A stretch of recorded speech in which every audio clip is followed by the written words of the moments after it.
ब्रह्मचारी गुरुकुले वसन्तान्तो गुरोर्हितम् आचरन् दासवन्नीचो गुरौ सुदृढसंहृत्. We are reading My Glorious Master by His Grace Bhurijana Prabhu.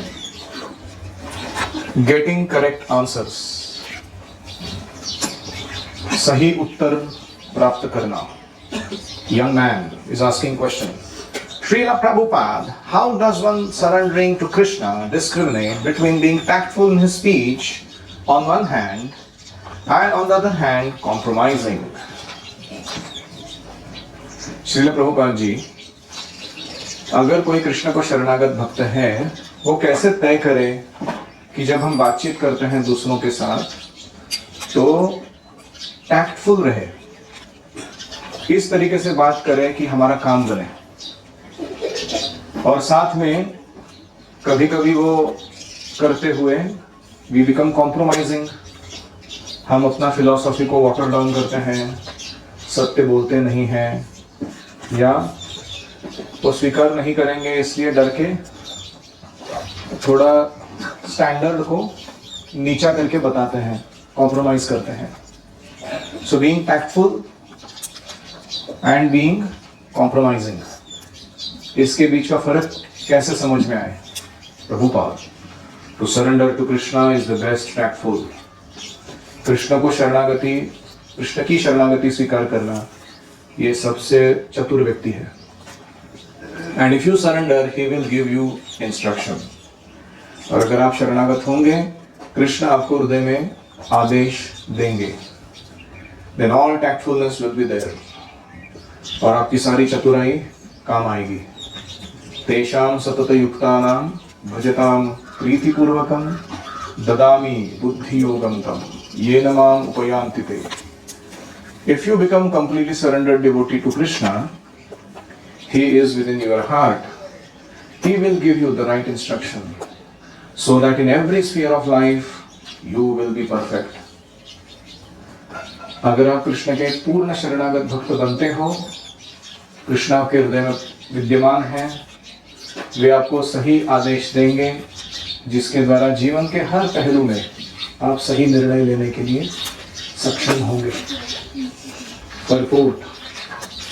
Prabhupada explained the one principle that solves all how do I know what to do questions.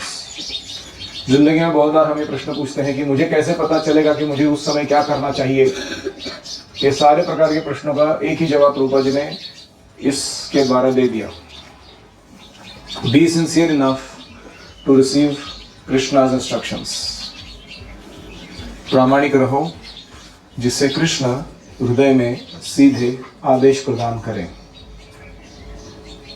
Any reflections?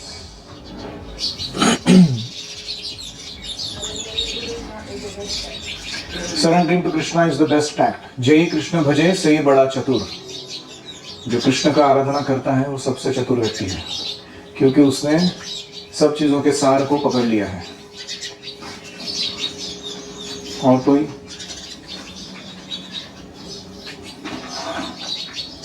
आपको अनुभव है पुस्तक वितरण के समय कि we have to be tactful but we cannot be compromising. ये समझ में आ रहा है ना? ऐसी बात बोलनी होती है जिससे व्यक्ति पुस्तक ले, कृष्ण को स्वीकार करे, मंदिर आए, भक्त बने, लेकिन हम कुछ भी नहीं बोल सकते हैं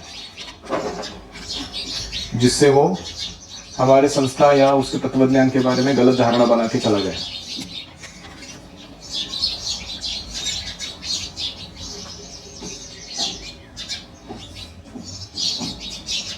Any other reflection?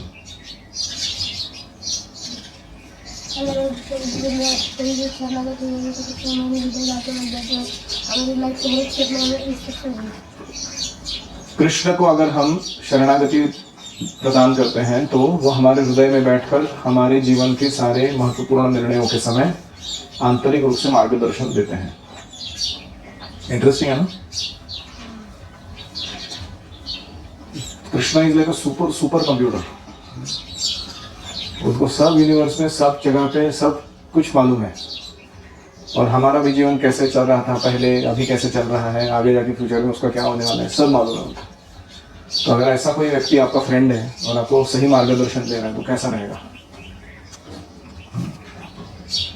यस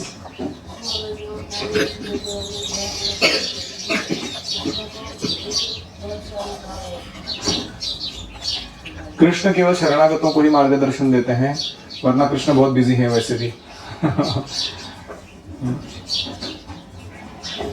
और कोई?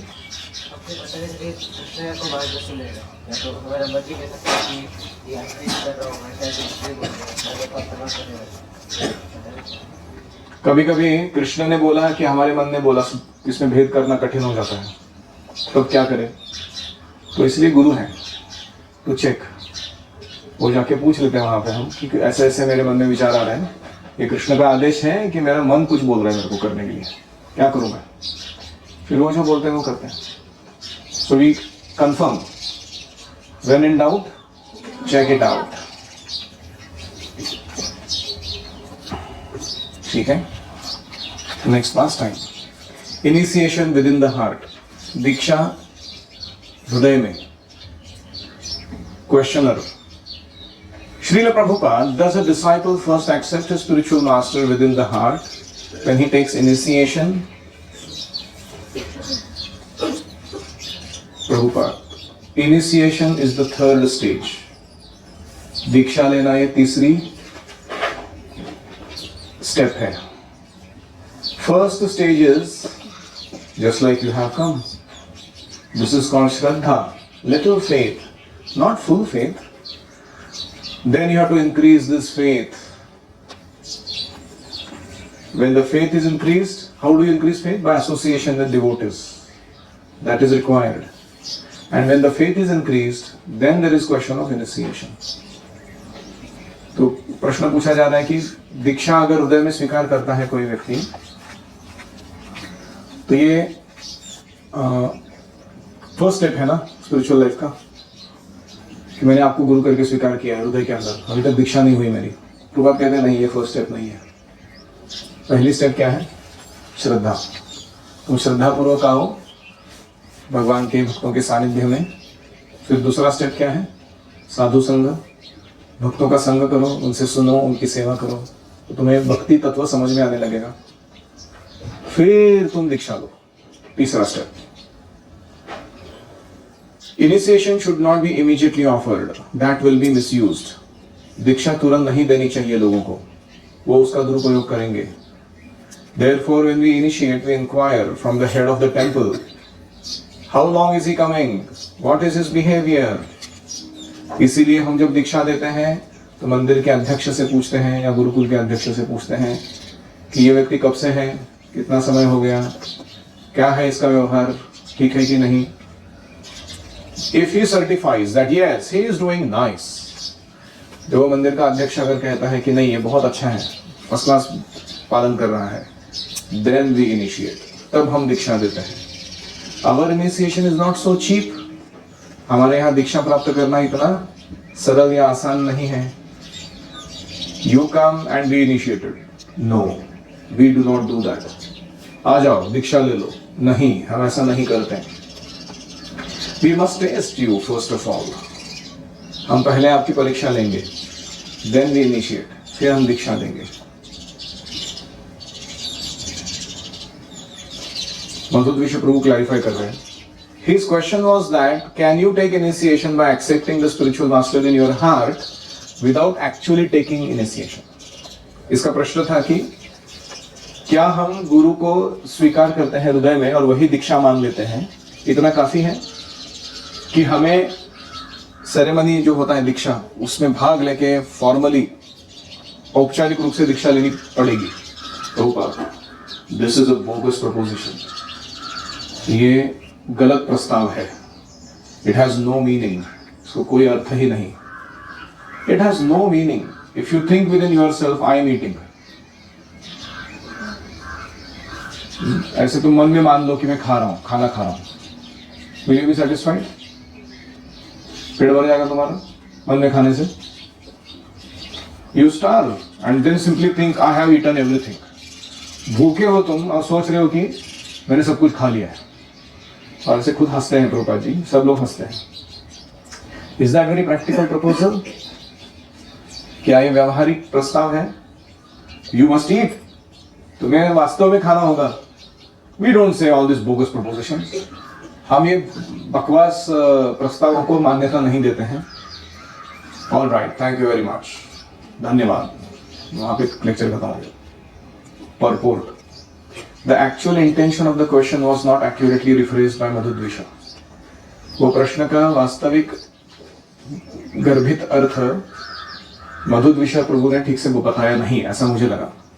Prabhupada himself told me in New Vrindavan in 1969 that he accepted his own spiritual master at the first meeting but did not take initiation until years later.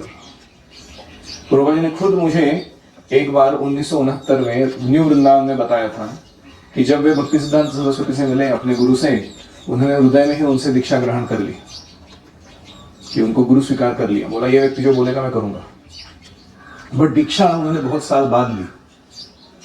Yet Prabhupada's answer to Madhudvisha question is extremely significant and relevant. इसके बावजूद कि हृदय में गुरु को स्वीकार करते हैं हम पहले, फिर बाद में दीक्षा भी लेते हैं फॉर्मली, ये दोनों स्टेप जरूरी हैं। इसके बावजूद मधुद्विषा प्रभु के प्रश्न का जवाब जो प्रभुपाद जी ने दिया वो बहुत ही समर्पक और महत्वपूर्ण था। मधुद्विषा asked whether a devotee could forego initiation ceremony. मधुद्विषा प्रभु ने पूछा था कि दीक्षा नहीं ली तो चलेगा क्या, हृदय में ही स्वीकार कर लेंगे तो चलेगा क्या? If he had actually mentally accepted his spiritual master, और मन में स्वीकार कर लिया हमने। Prabhupada's reply was clear and uncompromising. Prabhupada ji का जवाब सरल और कोई समझौता न करने वाला था। This is bogus proposition. ये बकवास प्रस्ताव है। We don't say all these bogus propositions. हम ये बकवास बात नहीं करते हैं। तो ऋत्विक लोग भी यही कर रहे हैं। वो मान रहे हैं कि प्रभुपाद जी ने मेरे को दीक्षा दे दिया, मन में ही मैंने मांग लिया ये कि दे दिया। प्रभुपाद जी की ओर से इस व्यक्ति ने मेरे को दीक्षा दे दिया और मैं प्रभुपाद का शिष्य हूं। अभी हमको कैसे मालूम कि प्रभुपाद जी ने तुमको स्वीकार किया कि नहीं किया? आप समझ रहे हो point? Someone may mentally accept a guru or may even accept him with his whole heart, but if he avoids taking actual initiation, his acceptance is insufficient. इसीलिए कोई व्यक्ति मन में गुरु को स्वीकार करता है, पूर्ण हृदय से समर्पित रहता है, परंतु दीक्षा लेना टालता है फिजिकली, तो उसका जो स्वीकार करना है गुरु का वो अपरिपूर्ण है और इनसफिशिएंट है। Prabhupada's example about eating mentally is brilliant. Prabhupada ji ने उदाहरण दिए कि तुम मन में खाओ, फिर वो बहुत अच्छा उदाहरण था। If initiation can also be complete by our mentally accepting a guru, the guru is not given the choice to accept or not to accept the disciple. हम अगर बोलते हैं कि मैंने गुरु को मन में स्वीकार कर लिया है, अभी मेरा दीक्षा हो गया मन में, लेकिन क्या इससे यह साबित हो रहा है कि इस गुरु ने इसको स्वीकार किया है अपने शिष्य के रूप में? ऐसा हो रहा है? वो तो असम्पशन है ना कि गुरु ने भी स्वीकार किया है। जब सामने सामने बैठे हैं दोनों, वो इसको माला दे रहे हैं, ना बोल रहे तुम्हारा नाम बाल गोविंद दास इसका मतलब है कि वो स्वीकार कर रहे हैं वो इसका शिष्य है करके। तो उधर से भी कंफर्मेशन हो रहा है। ऐसे मन में ही बोल दूंगा अगर हो गया मेरा दीक्षा, तो ये कैसे गुरु शिष्य नाता है? Prabhupada always ascribed importance to the initiation ceremony in which both guru and disciple formally accepted the mutual responsibilities of their relationship. Prabhupada जी हमेशा वास्तविक तौर पे गुरु शिष्य के संबंध को स्थापित करने वाली दीक्षा को मान्यता देते थे, जिसमें दोनों शिष्य भी और गुरु भी अपनी अपनी जिम्मेदारी को उठा रहे हैं एक दूसरे को कमिट करके। शिष्य कह रहा है 4 नियम 16 माला इस्कॉन में रह के दासानुदास की भावना में सेवा, अपना कमिटमेंट बोल रहे हैं। गुरु बोल रहे हैं I will take you back home back to God in this very life time if you follow all this principles and serve under my instruction. Clear है एकदम कॉन्ट्रैक्ट, उसमें कोई साइड से अनक्लैरिटी कुछ नहीं है। इसलिए Prabhupada insisted that the fire sacrifice be performed even after initiations were given through the mail. कभी कभी पत्र से दीक्षा देते थे प्रभुपाद जी, कहीं कुछ जगह पर पहुंच पाना मुश्किल था प्रभुपाद के लिए, तो पत्र से कहते थे कि तुम्हारा नाम आज से ये रहेगा, मैंने तुम्हारे लिए बीड्स भेजे हैं जब किए हुए, इस पर जब शुरू करना और नियम पालन करना, और तुम्हारा टेम्पल प्रेसिडेंट जो है वो तुम्हारे लिए यज्ञ का आयोजन करेगा, उस यज्ञ में भाग लेना। तो this completes the process of Diksha.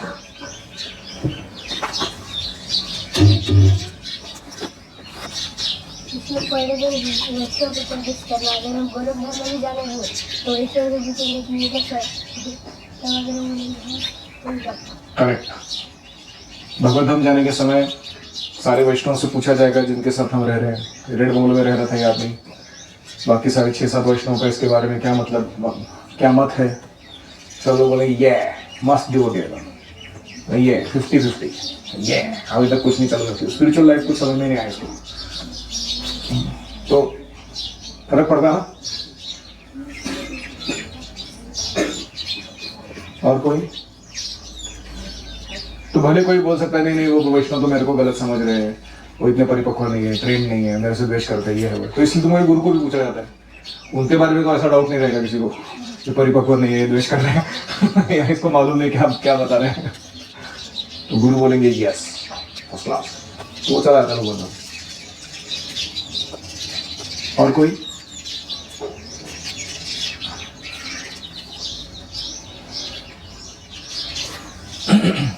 गुरु को मन में एक्सेप्ट करके, हाँ, मन में एक्सेप्टेंस करने से काम नहीं चलेगा, फिजिकली दीक्षा लेनी पड़ेगी। और दीक्षा में 5 आइटम्स होते हैं। क्या होते हैं वो? तप पहला आइटम होता है।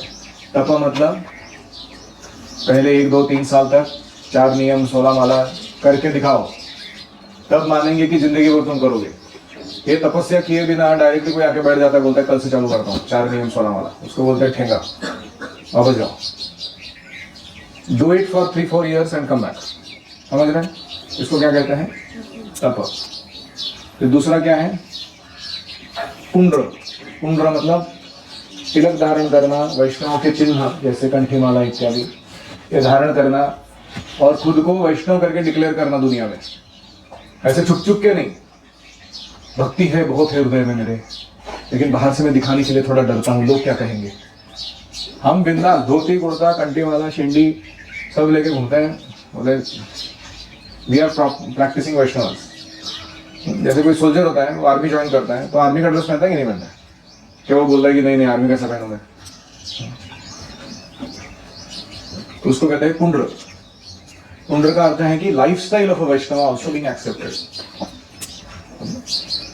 और तीसरा है याग, यानी फायर सैक्रिफाइस, यज्ञ, जिसमें गुरु वैष्णव विग्रह इनको साक्षी मानकर अग्नि हम व्रत ले रहे हैं, प्रण ले रहे हैं, हम अपने वाउस बोल रहे हैं, उसको क्या कहते हैं? याग। इसके बाद चौथा होता है नाम। नाम मतलब हरे कृष्णा कृष्णा कृष्णा हरे हरे, हरे राम राम राम हरे हरे। ये महामंत्र को प्रण पूर्वक व्रत लेकर कम से कम माला 16 माला जप करना, इसको क्या कहते हैं? नाम। और 5वां है वो है मंत्र। उसमें आपको गायत्री मंत्र दिया जाता है। 7 गायत्री मंत्र हैं, इस्कॉन में दिए जाते हैं, और व्यक्ति उसका भी जप शुरू करता है। तो this completes the Diksha process. ये 5 आइटम होने पर दीक्षा कंप्लीट होती है। तो प्रभुपाद जी ने क्या किया? पहले 4 आइटम्स को पकड़ के हरिनाम दीक्षा किया, उसको सेपरेट आउट किया, और 5वां जो है मंत्र दीक्षा, उसको ब्राह्मण इनिशिएशन, सेकंड इनिशिएशन के रूप में सेपरेट आउट किया। तो पहला दीक्षा मिलने पर we become member of ISKCON officially, दूसरा दीक्षा मिलने पर we become representative of ISKCON officially. फर्क समझ में आ रहा है कि इस्कॉन का मेंबर बनना और इस्कॉन को रिप्रेजेंट करने के लिए दुनिया के सामने लायक बनना। तो इसलिए दोनों दीक्षा लेनी चाहिए ठीक से। परम पूज्य राधानाथ महाराज को एक बार कुछ भक्तों ने प्रपोजल दिया था। ब्राह्मण दीक्षा बहुत पेंडिंग रह रहे थे, अभी भी रहते हैं, इतने क्वालिफाइड डिवोटीज हैं, लेकिन सालों साल वेट करते हैं। वासुदेव के मम्मी पापा कब से वेट कर रहे हैं? 11 साल, 10 साल, 10-11 साल वेट कर रहे हैं दीक्षा के लिए। वेरी गुड डिवोटीज, पक्का फॉलोइंग एवरीथिंग नाइसली। तो महाराज को किसने बोला कि महाराज आप भी वो प्रभुपाद जैसे क्यों नहीं चालू कर दे, कि लेटर लिख के या ऐसे टेलीफोनिक कॉन्वर्सेशन में या रिकॉर्डेड आपका मंत्र देके, गायत्री मंत्र देके वो दीक्षा करा दो उसका। तो महाराज बिकेम वेरी ग्रेव। उन्होंने कहा कि हम जब दोनों आमने सामने बैठे हैं और मैं दीक्षा में दे रहा हूँ, तब इसमें कोई संदिग्धता नहीं है, डाउट नहीं है कि उसने मुझे स्वीकार किया और मैंने उसे स्वीकार किया। मैं दूसरा कुछ भी प्रोसीजर फॉलो करूंगा, कल जाके लोग आक्षेप ले सकते हैं या वो व्यक्ति खुद भी कमिटेड नहीं रह सकता है यह बोल के कि ये तो कहीं सुनी बातें थी कि उन्होंने दिया मंत्र, ऐसा उन्होंने प्रेसिडेंट ने बोला और उन्होंने नाम दिया, ऐसा आपने कहा, इसलिए मैं कर रहा हूँ। So I want to give it personally. तो हर एक का अपना अपना मूड है लेकिन ये इम्पोर्टेंट है कि we actually formally accept initiation. तो आप में से कितने लोग फॉर्मली इनिशिएशन एक्सेप्ट करने के लिए प्रिपेयर कर रहे हो, आगे जाके प्रॉपर फॉर्मल दीक्षा लेना चाहते हो?